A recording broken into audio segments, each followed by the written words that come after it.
ಸರ ಇವನ್ ಕಡೆ 300 ರೂಪಾಯಿ ತಗೊಂಡಿದ್ರಿ, ಯಾಕೆ ರಸೀದಿ ಕೊಟ್ಟಿಲ್ಲ? तुम्हारा दिया ना पैसे? नडी आचे फस्ट आचे नडी ಯಾಕೆ ಇದೇನು ಸ್ವಂತ ನಿಮ್ ಇದು ನಿಮ್ ಪ್ರಾಪರ್ಟಿನ ಬಸವರಾಜ್ ಅವರ ಬಸವರಾಜ್ ಅವರ ನಿಮ್ಗೆ ದುಡ್ಡು ತೊಂದೇನಪ್ಪ ಅಂದ್ರೆ ಅವ್ರು ಯಾಕೆ ರೆಸ್ಟ್ ಬಿಡ್ಲಿಲ್ಲ? ಯಾರು ತಗೊಂಡಿದ್ದಾರೆ ನೀವು ಮತ್ತೆ ಸುಳ್ಳು ಹೇಳ್ತಾನ ಡ್ರೈವರ್ ಸರ್? ಅವ್ರು ಗಾಡಿಗಳೆಲ್ಲ ಬರ್ತಾ ಇರ್ತವೆ ಹೋಗ್ತಾ ಇರ್ತವೆ. ದುಡ್ಡು ಯಾಕೆ ಇಟ್ಕೊಂಡಿದ್ದೀಯಪ್ಪ? ರಸೀದಿ ಯಾಕೆ ಕೊಡ್ತಾ ಇಲ್ಲ ಬಸವರಾಜ? ಅಯ್ಯೋ ಅಯ್ಯೋ, ನಿಮಗೆ ಲಕ್ಷಗಟ್ಟಲೆ ಸಂಬಳ ಇದೆ ಬಸವರಾಜ್ ಅವರೇ, ಲಕ್ಷಗಟ್ಟಲೆ ಸಂಬಳ ಇದೆ. ಬರ್ತಾರೆ ಅವ್ರು ಹೇಳ್ತಾರೆ, ಹೇಳ್ತಾರೆ ಅವರು ಮಾಡ್ತಾರೆ. ಯಾರಿಗೆ ಹೇಳ್ತಾರೆ? ಅವ್ನ ಕಡೆ 700 ರೂಪಾಯಿ ತಗೊಂಡ್ರಿ, ಇಸ್ಕೊಂಡಿಲ್ಲ ಸರ್. ಪ್ಲೀಸ್ ಅವ್ರು ದುಡ್ಡು ಕೊಡ್ರಿ, ನೀವು ದುಡ್ಡು ಕೊಡ್ಬೇಕು. ಇಸ್ಕೊಂಡಿಲ್ಲ ಅಂತ ಹೇಳ್ತಾರೆ. ಈಗ ಸರಿ ಆಯ್ತು, ನಿಮ್ಮ ಓಚರದಲ್ಲಿ ನಡ್ರಿ. ಒಂದ್ ನಿಮಿಷ ನೀವು ಒಂದ್ ನಿಮಿಷ ಬಸವರಾಜ್ ಅವರೇ ಬನ್ನಿ, ನಾನು ಮಾತಾಡ್ತಾ ಇದ್ದೀನಿ. ಈಗ ನಾನು ಅಲ್ಲಿ ಎಷ್ಟು ನೀವು ರೊಕ್ಕ ಕಲೆಕ್ಟ್ ಮಾಡಿದ್ರಿ, ಎಷ್ಟು ಬಿಲ್ ಆಗಿದೆ ಪ್ಲೀಸ್ ನೀವು ಅನಿಸಿ. ಬನ್ನಿ, ನೀವು ಮಾತಾಡ್ತಾ ಎಲ್ಲಿ ಬರೋದು? ಬನ್ನಿ, ಎಷ್ಟು ಮಾಡಿದ್ದಾರೆ ನಾವು ಹೇಳ್ಬಿಟ್ರೆ ತಾನೆ ನೀವು. ಹೌದು, कितना पैसे दे लिया? क्या रसीद क्या दिया? कितना क्या? 300 रुपए लिया? सही है, तुम दिन भर काम करे तो 300 रुपए नहीं मिलेगा। वो नहीं जोड़ना क्या करे? क्या रसीद क्या नहीं दिया? 300 पैसा कितना लिया तुम्हारा? 300 रुपए। 300 रुपए 300 रुपए लिया, रसीद नहीं दिया? नहीं दिया रसीद। हाँ, 1 मिनट जरा गाड़ी साइड पर रखो ना, तुम्हारा 300 रुपए वापस दिलाता हूँ। 1 मिनट 300 रुपए चाहिए तो गाड़ी साइड पर लगाओ। ಇದು ನಾವು RTO ಅಲ್ಪ ಜಳಕಿ ಚೆಕ್ ಪೋಸ್ಟ್ ಬಂದಿದ್ವಿ. रिक्वेस्ट 1 मिनट हमारे साथ आ जाओ। पैसे कितना ले भाई? 200 रुपए बिल दिया? क्या क्यों तुम्हारा रसीद दिया क्या नहीं? क्यों तुम दिन भर काम करे तो तुमको 500 रुपए नहीं मिलेगा? वो क्यों रसीद नहीं दिया तुमको? रसीद नहीं दिया, रसीद थोड़ी देते हैं, ऐसे लेते हैं। पैसे लेते हैं कितना दिन भर? 200 300? हाँ, किसी से 200, किसी से 500 भी लेते हैं। अभी कितना लिया तुम्हारे पास? 200 में से लिया। 200 रुपए रसीद नहीं दिया? ऐसा हो तो क्या करे ड्राइवर को काम? हाँ, मुश्किल है ना बहुत। अच्छा शुक्रिया। किस आदमी को दिया तुम इसको? अभी अंदर है ಯಾರಿದ್ದಾರೆ ಒಳಗಡೆ? ಕಿಟಕಿ ಅಲ್ಲಪ್ಪ, ಒಳಗೆ ಹೋಗ್ತೀನಿ. ಅದೇ ನಿಮ್ದು ಸ್ವಂತ ಜಾಗ, ಸ್ವಂತ ಆಸ್ತಿನ ಅದು? ಅಜ್ಜ ಮುತ್ತಜ್ಜ ಆಸ್ತಿನ, ಸ್ವಂತ ಆಸ್ತಿನ ಅದು? ನಮ್ಮ ಅದೇ ಪಬ್ಲಿಕ್ ಪ್ರಾಪರ್ಟಿ ಅದು. ಎಲ್ಲಿದೆ ಸರ್? ಎಲ್ಲಿದ್ರೆ ಬರ್ತಲ್ಲಪ್ಪ. ಈಗ ದುಡ್ಡು ಯಾರು कौन लिया पैसा? कौन है अंदर? कौन है? ಎಲ್ಲಿ ಎಲ್ಲಿ ಎಲ್ಲಿ ಎಲ್ಲಿ ಹೊಲ್ದಾಗ ಓಡಿ ಹೋದ್ರಾ? ನಾವು ನೋಡ್ಬೋದು. ಎಲ್ಲಿದಾರ ಸರ್? ಹಾ ಸರ್, ಹಾ ಬರ್ರಿ. ಹಾ ಸರಿ ಸರ್, ಇವನ್ ಕಡೆ 300 ರೂಪಾಯಿ ತಗೊಂಡಿದ್ರಿ, ಯಾಕೆ ರಸೀದಿ ಕೊಟ್ಟಿಲ್ಲ? तुम्हारा दिया ना पैसे? नडी आचे फस्ट आचे नडी ಯಾಕೆ ಇದೇನು ಸ್ವಂತ ನಿಮ್ ಇದು ನಿಮ್ ಪ್ರಾಪರ್ಟಿನ ಬಸವರಾಜ್ ಅವರ ಬಸವರಾಜ್ ಅವರ ನಿಮ್ಗೆ ದುಡ್ಡು ತೊಂದೇನಪ್ಪ ಅಂದ್ರೆ ಅವ್ರು ಯಾಕೆ ರೆಸ್ಟ್ ಬಿಡ್ಲಿಲ್ಲ? ಯಾರು ತಗೊಂಡಿದ್ದಾರೆ? ನೀವು ಮತ್ತೆ ಸುಳ್ಳು ಹೇಳ್ತಾನ ಡ್ರೈವರ್ ಸರ್? ಅವ್ರು ಗಾಡಿಗಳೆಲ್ಲ ಬರ್ತಾ ಇರ್ತವೆ ಹೋಗ್ತಾ ಇರ್ತವೆ. ದುಡ್ಡು ಯಾಕೆ ಇಟ್ಕೊಂಡಿದ್ದೀಯಪ್ಪ? ರಸೀದಿ ಯಾಕೆ ಕೊಡ್ತಾ ಇಲ್ಲ ಬಸವರಾಜ?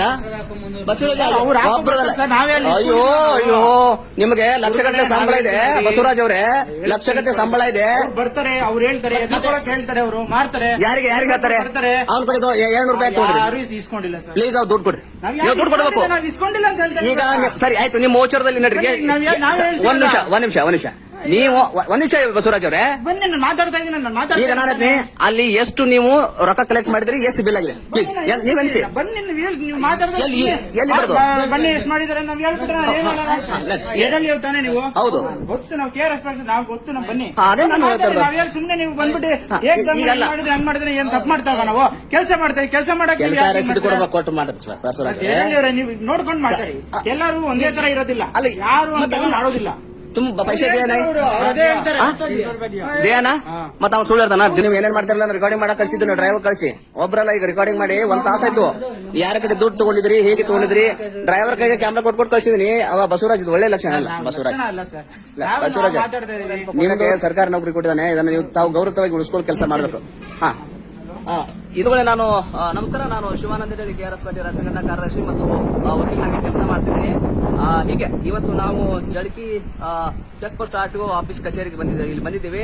ಸಾಕಷ್ಟು ಗಾಡಿಗಳನ್ನ ಭಯ ತುಮ್ कितना बार आते हैं?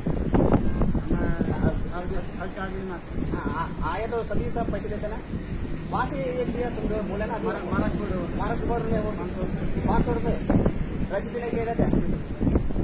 ವ್ಯವಸ್ಥೆ ಮಧ್ಯೆ ಇವತ್ತು ಕರ್ನಾಟಕದಲ್ಲಿ ಏನಪ್ಪಾ ಅಂದ್ರೆ RTO ಅಧಿಕಾರಿಗಳು ಇಷ್ಟು ಏನೋ ಗಬ್ಬೆದ್ದು ನಾರುವ ಮಟ್ಟಕ್ಕೆ ಹೋಗಿದಾರೆ ನಾವು ತಿಳ್ಕೊಂಡಿರಲಿಲ್ಲ.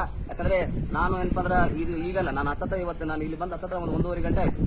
1.5 ಗಂಟೆ ಮೇಲೆ ಏನಪ್ಪಾ ಅಂದ್ರೆ RTO ಅಧಿಕಾರಿಗಳು ಎಲ್ಲಿ ಚೆಕ್ ಪೋಸ್ಟ್ ಅಲ್ಲಿ, ಆ ಚೆಕ್ ಪೋಸ್ಟ್ ನಲ್ಲಿ ಈ ಚೆಕ್ ಪೋಸ್ಟ್ ನಲ್ಲಿ ನಮ್ಮ ಹುಡುಗರನ್ನ ಕಳಿಸಿನಿ. ಅಲ್ಲಿ 4 ಹುಡುಗರು ಇದ್ದಾವೆ. ಅಲ್ಲಿ ಏನಪ್ಪಾ ಅಂದ್ರೆ ಮತ್ತೆ ಡ್ರೈವರ್ ಕೂಡ ಜೊತೆ ಹೋಗಿ ಕ್ಯಾಮ್ರಾ ಕೊಟ್ಟು ನಾನು ಕಳಿಸಿದ್ದೀನಿ. ಯಾಕಂದ್ರೆ ಇವರೆಲ್ಲ ಏನೇನೇ ಮಾಡ್ತಿದ್ದಾರೆ ಅಂತ ಹೇಳಿ. ಸ್ಟೇಟ್ ರಾಜಸ್ಥಾನ್ ಸೆ ಯಾ ಸೆ ನೋಡಿ, ಅಷ್ಟು ದೂರಿನಿಂದ ಬಂದು ತಮ್ಮ ಜೀವನವನ್ನು ನಡೆಸುವಂತಹ ಜನ. ತುಮಿ ರಾಜಸ್ಥಾನ್ ಗಯಾ ತೋ ಐಸಾ ಕರ್ನಾಟಕ में ऐसा पैसे लेते हैं वो बोलते हैं ना कर्नाटक में बोलते हैं ऐसा हमारा इज्जत क्या होता है ಎಲ್ಲ ಕ್ಲಿಯರ್ ಮಾಡಿದ್ದಾರೆ. ಈಗ ಏನಪ್ಪ ನೋಡಿ, ಇಷ್ಟೊತ್ತರ ಎಷ್ಟು ಗಾಡಿ ಇತ್ತಿದ್ದಲ್ಲ, ಒಂದು ಗಾಡಿಗಳಿಲ್ಲ. ಈಗ ನೋಡಿ ಇಷ್ಟೊತ್ತರ ಇಷ್ಟು ಗಾಡಿ ಇದ್ದಂತವ್ರು ಎಲ್ಲ ಗಾಡಿಯನ್ನ ಕ್ಲಿಯರ್ ಮಾಡಿ ಕಳಿಸ್ತಾರೆ. ಅಂದ್ರೆ ಒಂದು ಜಾಗದಲ್ಲಿ ಒಂದು KRS ಪಕ್ಷಿ ಸೈನಿಕರು ಸ್ವಲ್ಪ ಒಂದು 5-10 ಜನ ಇದ್ರೆ ಯಾವ ತರಕ್ಕೆ ಬದಲಾವಣೆ ಆಗ್ತೈತಿ ಅನ್ನೋದದ ನೋಡಿ. ಎಲ್ಲ ತಿಳಿಸಬೇಕದ अब तक बहुत गाड़ी है ना, बहुत गाड़ी. हाँ एक भी गाड़ी नहीं रोके, सभी चल रहे. हाँ ಹೋಗ್ತಾ ಇರ್ತಾರೆ ಅಲ್ಲಿ ನಾವು ಹಂಗೆ ಆನ್ಸರ್ ಮಾಡೋಣ. ಸರ್ ಸರ್ ಆಮೇಲೆ ಅಂತ ಹೇಳಿದ್ರೆ ನನ್ನ ಕಡೆ ವಿಡಿಯೋ ಐತೆ, ಆಗಲ್ಲ ಸರ್. ನಾನು ಸಾಕ್ಷಿ ತೋರಿಸ್ತೀನಿ ಸರ್ ಸರ್. ನನ್ನ ಕಡೆ ಒಂದೂವರೆ ನಿಮಿಷ ಮಾತಾಡಿ. ನೀವಿಲ್ಲೇ ಬಂದು ಮಾತಾಡಿ, ಇಲ್ಲೇ ಇರ್ತೀನಿ, ನಾವು ಎಲ್ಲೂ ಹೋಗಲ್ಲ. ಯಾರು ಮಾತಾಡಲ್ಲ, ಯಾಕೆ ಮಾತಾಡೋ ಅವಶ್ಯಕತೆ ಇರೋದಿಲ್ಲ. ನಾನು ಕೇಳ್ತಿದ್ದೀನಿ. ಹೌದಾ, ಈಗ ನೀವು ಕೇಸ್ ಹಾಕ್ಬೇಕಾಗಿತ್ತು, ನಾವೇನು ಬೇಡಲ್ಲ, ಕೇಸ್ ಹಾಕ್ರಿ. ರೆವಿನ್ಯೂ ಅಂತ 2 ಲಕ್ಷ 3 ಲಕ್ಷ ಡೈಲಿ 4 ಲಕ್ಷ ರೆವಿನ್ಯೂಗಳು ಬರುತ್ತೆ ಸರ್. ಸರಿ ಸರ್, ನಾನು ಕೇಳ್ತೀನಿ. ಹಾ. ನೀವು ರೆವಿನ್ಯೂ ರಸೀದಿ ಏನೋ ರಸೀದಿ ಏನೋ ಸರ್, ರೆವಿನ್ಯೂ ನಮ್ಮಲ್ಲಿ ಎಷ್ಟಾಗುತ್ತೆ ಅಂತ ಅದು ನಮ್ಗೆ ಗೊತ್ತಾ ಸರ್? ಎಷ್ಟಿದೆ? ಬನ್ನಿ ನಾನು ತೋರಿಸ್ತೀನಿ ರೆವಿನ್ಯೂ ಎಷ್ಟಾಗುತ್ತೆ, ಏನಾಗುತ್ತೆ ಅಂತ. ಸರ್ ಸರಿ ಸುಮ್ನೆ ನಮ್ಗೆ ಇದು ಮಾಡೋದು ಸರ್, ನಾನು ಅದಕ್ಕೆ ನೀವು ಫೈನ್ ಹಾಕಿ ರಸೀದಿ ಕೊಟ್ಟರೆ ಸರ್ಕಾರಕ್ಕೆ ಹೋಗ್ತೈತಿ, ಇಲ್ಲಾಂದ್ರೆ ನಿಮ್ಮ ಮನೆಗೆ ಬರ್ತದೆ ಅದು. ಸರ್ ಫೈನ್ ಆಗ್ತದೆ ನಮ್ಗೆ. ಈಗ ನಾವು ತಿಂಗ್ಳಿಗೆ ನಾವು ರೆವಿನ್ಯೂ ಕೊಡ್ತೀವಿ. ಅವನು 300 ರೂಪಾಯಿ ಗೌರ್ಮೆಂಟ್ಗೆ ರೆವಿನ್ಯೂ ನಾವು ಯಾಕೆ ಮಾಡ್ತೀವಿ ಸರ್? ನಮಗೆ ಅವರ 300 ನಾವು ರೂಪಾಯಿ ನಾವು ನಿಜವಾಗ್ಲೂ ಇಸ್ಕೊಂಡಿಲ್ಲ ಸರ್. ಅಲ್ಲಿ ಯಾರಿದ್ರು ನಮ್ಗೆ ಅವನ ಬಡವನ ಅವ ದುಡಿತಾನ, ಗಾಡಿ ನಡೆಸೋಣ, ಗಾಡಿ ನಡೆಸುವಂತ ಜನರ ದುಡ್ಡು ನಿಮ್ಗೆ ಸರ್ಕಾರಕ್ಕೂ ದುಡ್ಡು ನಾವು ಇಸ್ಕೊಂಡಿದ್ದೀವಿ. ರಾಜ್ಯದಲ್ಲಿ ಮುಂದೆ ರಾಜ್ಯದಲ್ಲಿ ಈಗ ಏ ಇಲ್ಲ ಸರ್ ಸರ್ ಸರ್ ನಾ ಹೇಳ್ತೀನಿ ಕೇಳಿ sir sir sir sir sir ಅನ್ಕೋತೀಯಾ? ಆಮೇಲೆ ಪೂಜಾ ಸರ್ ನಾ ಹೇಳ್ತೀನಿ ರೀ, ಇವರು ಈಚೆ ಕಡೆ ಇದಾರೆ, ಅವ್ರು ಇನ್ನೊಬ್ರು ವೈಟ್ ಶರ್ಟ್ ಇದ್ದಾರೆ, ಅವ್ರು ಹೋಗ್ಯಾರಿ, ಇದೇ ಜಸ್ಟ್ ಹೊರಗೆ ಓಡಿ ಹೋದ್ರಿ. ಆಮೇಲೆ ಇವು ಇಲ್ಲಿ ಚೇರ್ ಮೇಲೆ ಕೂತಿರಿ. ನೀವು ಈ ತರ ಮಾಡಬಾರ್ದು.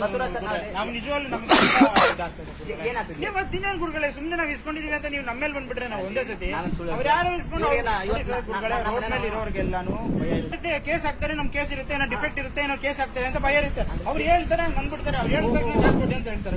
ನಾವೇನ್ ಹೇಳೋಣ ನಿಮ್ಗೆ ಹೇಳಿ? ನೀವು ಕೇಸ್ ಹಾಕಕ್ಕೆ ಸರ್ಕಾರ ನಿಮ್ಮ ನೇಮಕ ಮಾಡಿದ್ರೆ ಕೇಸ್ ಹಾಕಲಿಕ್ಕೆ ದುಡ್ಡು ಕಿಸೆಗೆ ಇರೋಲ್ಲ. ದುಡ್ಡು ಕಿಸೆಗೆ ಹಣ ಕೊಡ್ತೀನಿ ಅಂತ ನೀವು ಇಸ್ಕೊಂತೀರಾ? ಕೇಳಿ, ಅಲ್ಲೇ ನಾನು ಇಸ್ಕೊಂಡಿದ್ದೆ. ಯಾರಪ್ಪ ನಿಮ್ಮ ಹತ್ರ ಕೇಸ್ ಹಾಕ್ತೀನಿ ಅಂತ ಹೇಳ್ಬೇಕು.